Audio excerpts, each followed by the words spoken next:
Welcome back to another MLB The Show video, and today I'm back with some more Milwaukee Brewers March to October. It's been a little while since I've played this personally. I don't quite remember when the last episode was posted also, but it's been a little while since I've hopped on this, but it was fun back then, and I'm looking to have some more fun now. So we are currently 48 games into the season, so a pretty good chunk out of the season so far, almost a third of the way there. And we have a projected win count of 88, so it's kind of stagnated. We've gone up, we've gone down, but right now we're at 88. Based on the projection, we should be a lock to win the wild card as long as we keep our current pace. But we're going to have to pick up the pace quite a bit in order to catch the Chicago Cubs. Now, honestly, I don't really remember what happened in the last episode, but in this one, it looks like we're going to be playing the Atlanta Braves to get a statement win and boost some momentum. So we're going to be going in with the lead 5-4 in the top of the seventh. We've got a good game going here between two clubs that seem to be for real this year.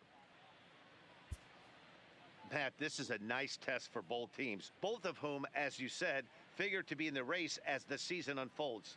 Learning how to win close games like this one against quality opponents is crucial to a championship campaign. So this game could give us a glimpse of how each of these teams might respond in a big game situation.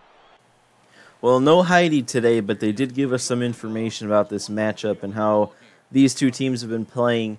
And it does seem like the Braves and Brewers in this March to October are pretty similar. We got a really close record, and a lot of those stats that they showed were pretty close. So should be a pretty decent matchup. I mean, we do come in with a one-run lead, so as long as we can hold that, we should be able to secure the win. And Grandal hits that one back up the middle, but with the shift that they were in, he's going to be out on the play there. I mean, good piece of hitting, but you just can't hit it to where they are. Okay, we're up 3-0 in this count to Hernan Perez. I'm just going to sit back and let this pitch come in. Hopefully he walks me on 4 straight here. That'd be pretty nice to get a base runner on.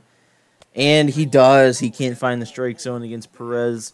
Perez gets on first. Decent speed out there. I don't know if I'm going to be stealing or anything, but I will be pinch hitting for the pitcher here. And I don't know why every game I hop into, it seems like Lorenzo Cain's on the bench and Thames is in center. But I might go with Cain.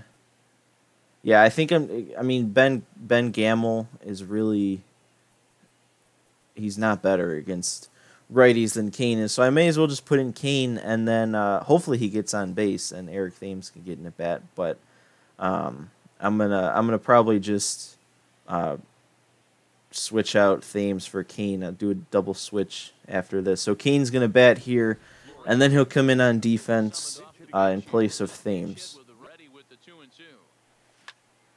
And we went with that curveball there. He hung it a little bit. Got a nice little single out there to right, and we got Eric Thames at bat now against a righty with 2 runners on. So this is a recipe for success here. Eric Thames needs to step up big. Oh, there it is. Eric Thames. Why is he so good? That one's off the top of the wall there. I'm going to keep Cain at third. He probably would have gotten home, but there's no need to risk it with only 1 out still. But Eric Thames coming up huge again with an RBI double in the gap with 1 out, driving in the run, giving us a 2-run lead here. And now we've got runners on second and third with still just 1 out. And Christian Yelich up. Oh, but they're intentionally walking him. Okay, fair enough, fair enough. Oh, is that going to get through? Yes! Yes, Aguilar, that's going to drive in 2. Jesus Aguilar with the 2-run single up the middle. We've broken this game wide open here. Started 5-4. Now we're up 8-4, and we still have an opportunity to score more in the inning. And that one's hit pretty nicely, but I don't think it's going to get over his head. Nah, he makes a running play on it, but we put up 3 that inning. Eric Thames and Jesus Aguilar coming up huge, breaking the game wide open, and hopefully we should be able to coast to a victory. I'm going to go ahead and throw Jacob Barnes in the game here. He's having a pretty solid season, 13.2 innings pitched and a 1.32 ERA. I'm liking what I'm seeing there on his stats. You know, Barnes has got a weird repertoire here because, and he gives up a single there, but all of his pitches are kind of variations of the fastball. He's got a straight four-seam, he's got a sinker, and then he's got a cutter. So nothing off speed from Barnes, which would be really nice if he just had like a changeup or something like that. Oh, get there, Shaw. Make the play, Shaw. Oh. Okay. That was anticlimactic. And, well, the CPU wants the win on this one. I can tell you that. They're really going for the throat here. They're trying to make a comeback here from weak little singles. This is going to be fun.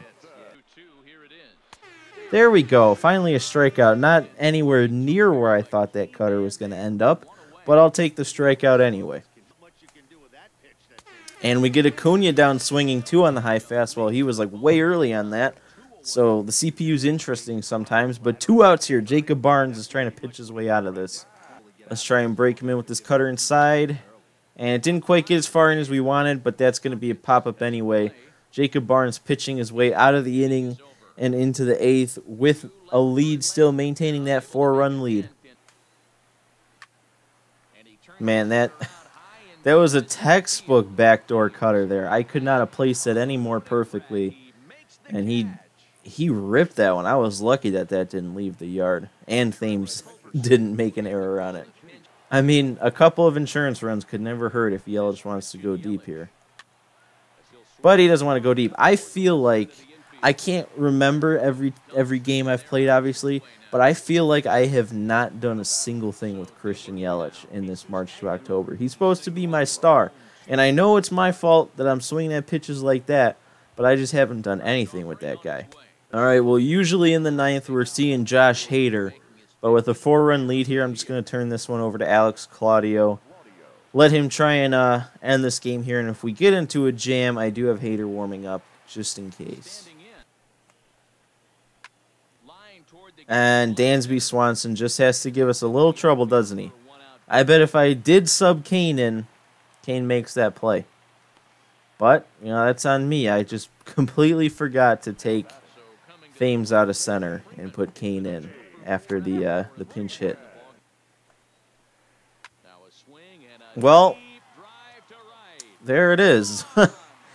Freddie Freeman takes Alex Claudio deep, and well, that's it for Claudio.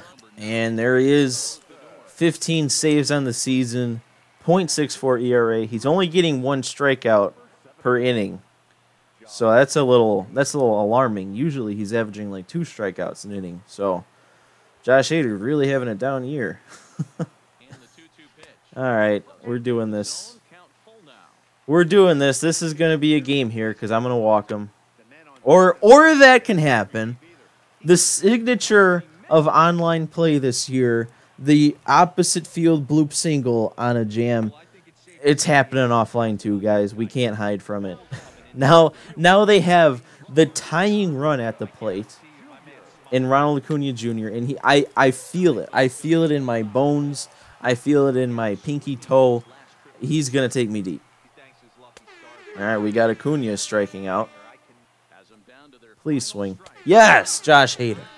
Yes. All right, I had no confidence there. I got to be honest. I had zero confidence in myself to win that game. But we hold on for the victory. Get 2 nice little flame balls there to boost our momentum.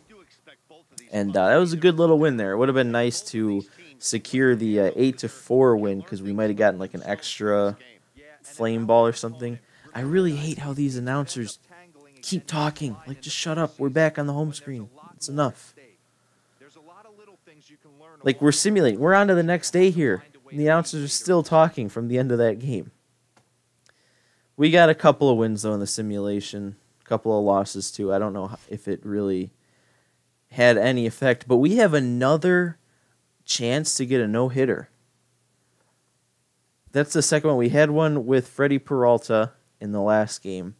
where it was the same situation, 7th inning, chance for a no-hitter, and now we have the exact same opportunity with Brandon Woodruff, and we're going to see that in the next episode. That's it for this one. We played the one game, got our nice little win, got a little bit of momentum boost here. Our projected win stayed the same, but we got a nice step in the right direction here. I had a snowflake, so like I said, I couldn't remember what happened in the last one, but if we had a snowflake, that's not a good sign.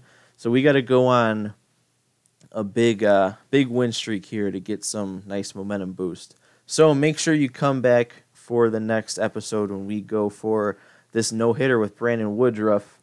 Make sure you hit the subscribe so you can see that. Like the video if you liked it, or if you didn't like the video, then dislike it, or like it, or don't do anything, or subscribe.